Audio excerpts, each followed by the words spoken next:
So here is the video I promised you for the final exam review. You need to be able to take a list of data and compute the mean and standard deviations. And make sure that you know the difference between the population and the sample standard deviation on the calculator. If the problem were to ask for a population, then you would use the population is the one that looks like this, and sample is the one that has the S, and that's standard deviation. So if you look on test 1, number 4,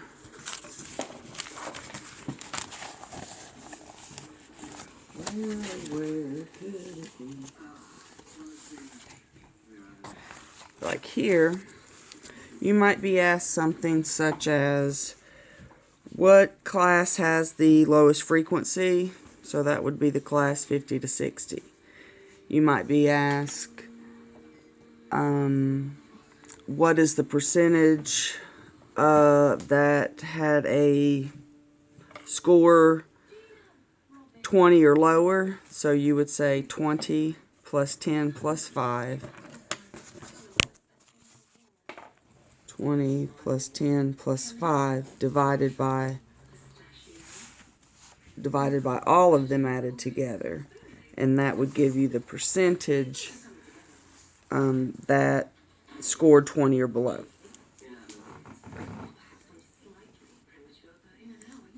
You might be asked, would it be unusual for there to be a score of 5?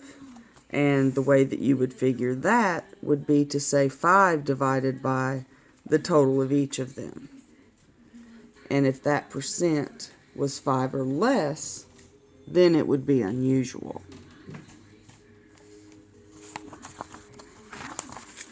So you will,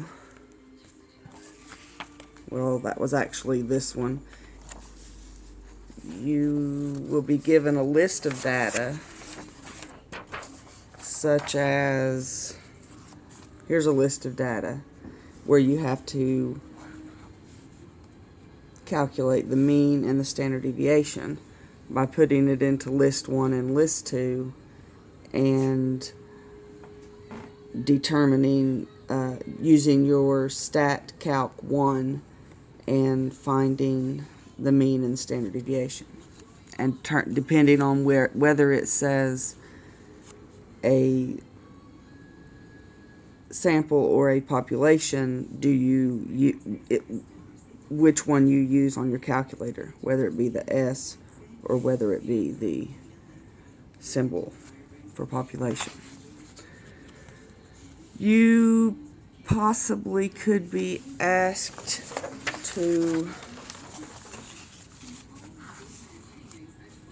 take a mean and a standard deviation and disperse it, make a normal distribution where you would have to put the mean, 21, and add 3, and add 3, and add 3 to get 3 standard deviations, and subtract 3, subtract 3, subtract 3.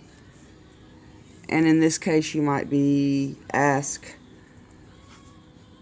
what range would contain the middle 68%? Well, that would be from 18 to 24. Or it might say, what percent of grades fell between 15 and 18? And that'd be 13.5. If it was 15 to 27, then we would add them all.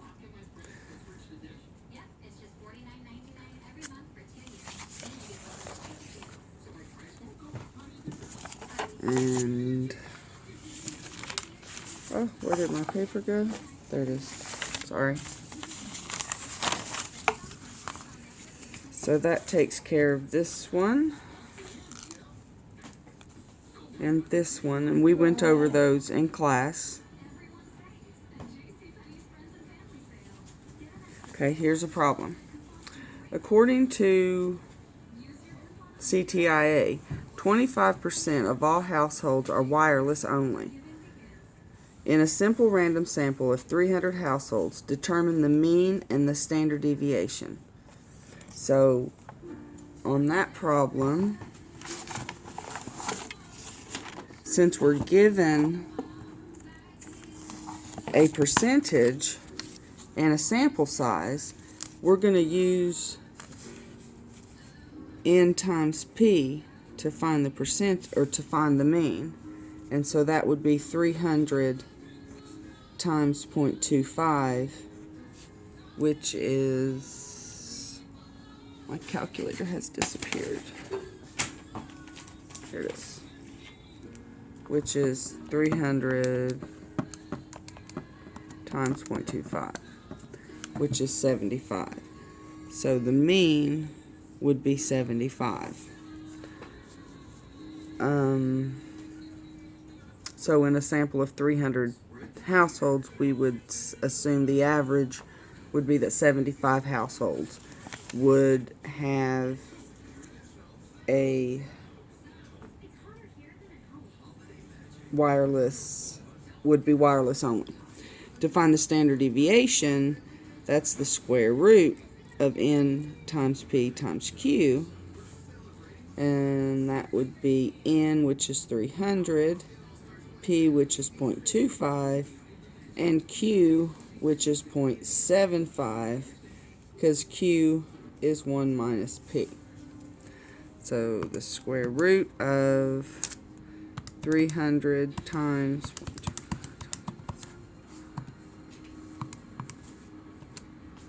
I found to be 7.5.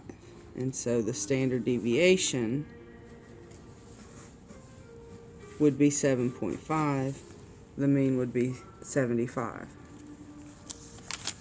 So we ask ourselves, the next question says, would it be unusual for 92 households to be wireless only? And then we have to justify our response.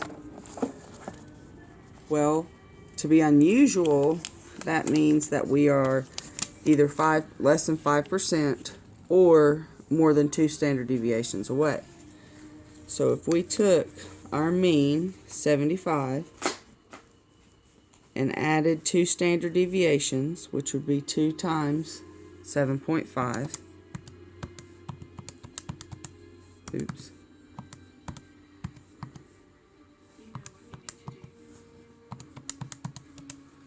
we get 90. And so 90 is 2 standard deviations away. And this is more than 2 standard deviations away. So we would say that it is unusual for 92 households to be wireless only, because it is more than 2 standard deviations away from the mean. So that's what you would use. Would it be unusual? This is how you would show it. Justify your response. Yes, it is unusual because 92 is farther away than 2 standard deviations from the mean.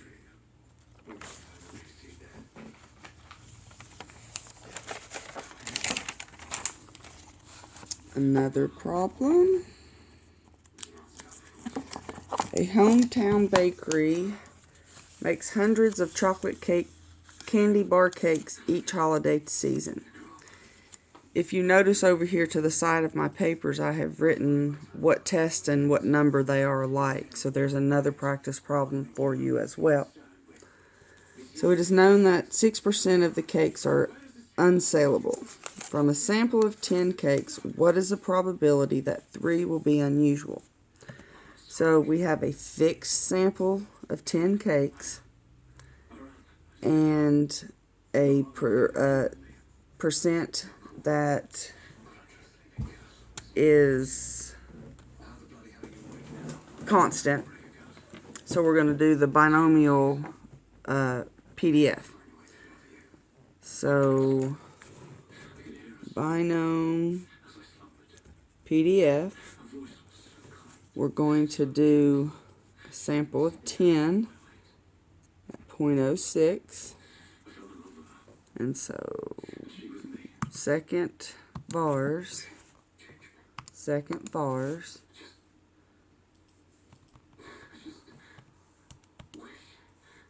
that would be 10 trials, 0.06, 6%.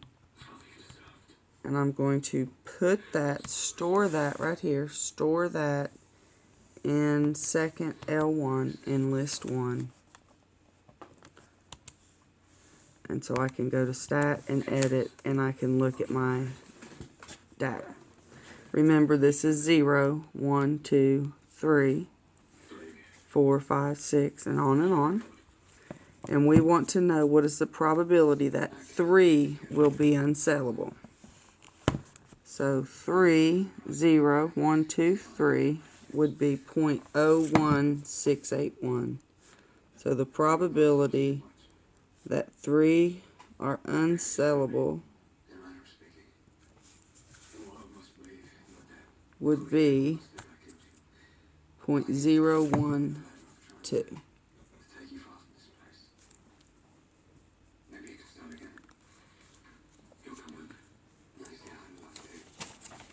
I'm going to stop this video there and start another because my time is about up.